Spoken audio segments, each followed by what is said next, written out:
This story tells about the courage of an artist to face despair and madness, illness and mourning, the courage to survive and express his personality in one of the most iconic styles in art history, to find eventually his salvation. This is the story of EDVARD Munch.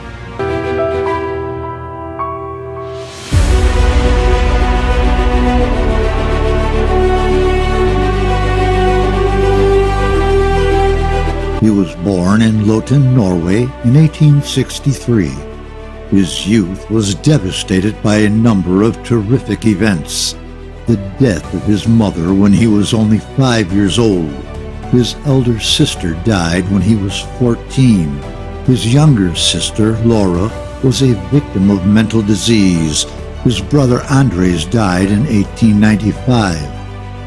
This series of events brought him to the vision of his life as destined to illness. I came into the world to be sick. The snow froze my roots. Sigmund Freud in these years is working on hysteria, discovering its roots in the sexuality. Whilst Munch is facing his inner demons, Freud is facing the reactions of the scientific community. The emptiness that formed around me, the insinuations that reached me, made me understand that opinions on the role of sexuality in the etiology of neurosis could not be expected to be accepted in the same way as revelations of another kind. I realized that I would be one of those who have disturbed the sleeps of the world.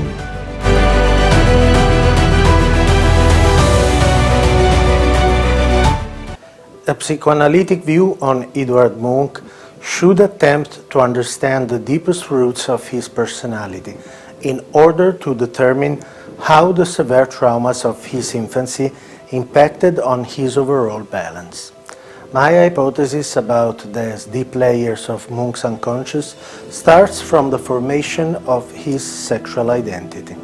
The natural discovery of love and attraction that every human being lives in the infancy, in the case of Munch as a boy with his mother, has been tragically interrupted by her death when Edvard was only 5.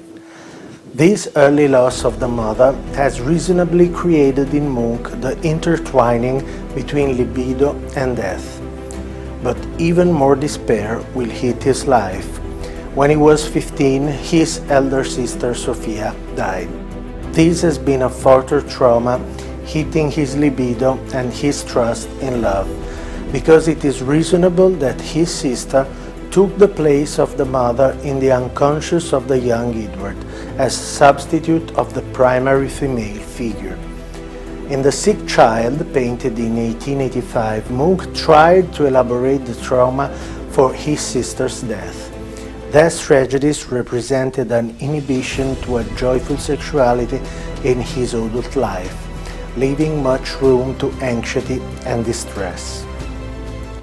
In 1889, Munch traveled to Paris where he admired Gauguin, Toulouse-Lautrec, Van Gogh, the artists who mostly began to change point of view in visual arts, from the harmony with nature of the early Impressionists towards innovative interpretations based on their personal inner conflicts. Munch was finding his own style after a few experiments with the impressionistic light. In these years he reached his maturity. The paintings of these years had the function to express his inner restlessness instead of repressing it. This is how he found either the way to heal his soul and to conceive his unique style. But his destiny was again hit by tragedy. In December, his father died. We can assume that this event had deprived the artist of another pillar in his emotional balance. In these years, Munch refuses treatments. He feels that his disorders are so deeply part of his personality that he would be able to live and create without. One of the crucial discussions when it comes to psychoanalysis and art is about the role of mental disorders in the creative power of artists. My opinion is that personality diseases are an obstacle to the talent, not an aid as usually considered. The artist himself, as any human being, risks to identify his creativity with his disease. My opinion is based on the fact that a personality disease is other than pain, sorrow, or disappointment.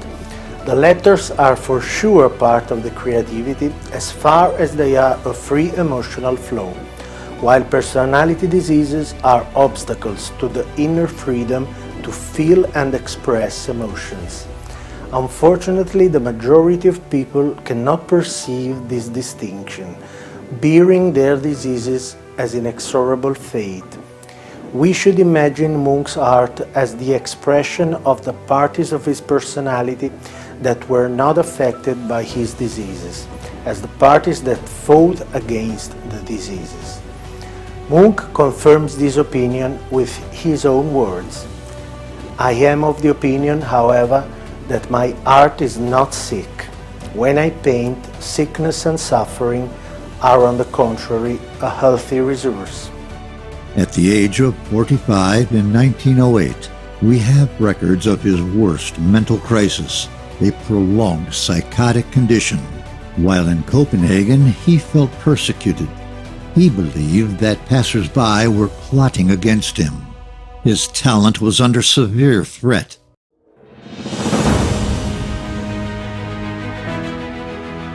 The so numerous tragedies from his past, the unsolved conflicts hidden in his unconscious, came to the reality, attacked his self and his possibility to perceive his emotions and the outside world.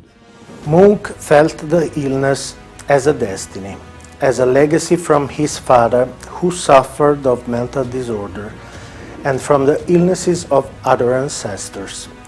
Facing this sad vision of his life, Munch has been able to have a crucial reaction. His sad destiny led him to rebellion. This is a key to understand his art, which shall not at all be considered a mere representation of suffering, but a rebellion against it. In works like Evening on Karl Johan Street, we see the expression of distress, the courage to represent the reality in his own way, against the conventional facade of serenity of the bourgeois, painted instead as alienated personalities. People are not as they pretend to be. Behind apparent happiness there is anguish. Munch breaks the obligation to be healthy like the others. This has been his way to freedom. In October 1908, he was eventually recovered at the Dr. Jacobsen Clinic for Mental Disorders in Copenhagen, where he remained for several months. The year 1908 recorded the first International Congress of Psychoanalysts held in Salzburg with 42 attendees from different countries. The new science was emerging. Nonetheless, Munch was treated with traditional methods. The therapy was successful enough to bring Munch back to sufficient balance to continue his life. The paintings belonging to the following period show a less gloomy palette, the discovery of light, even if he will never have the representation of sadness and anguish, so deeply part of his story. My art must be seen against the background of the heavy freight of my inheritance. Yet at the same time, I have always thought and felt that my art might also help others understand their search for sanity.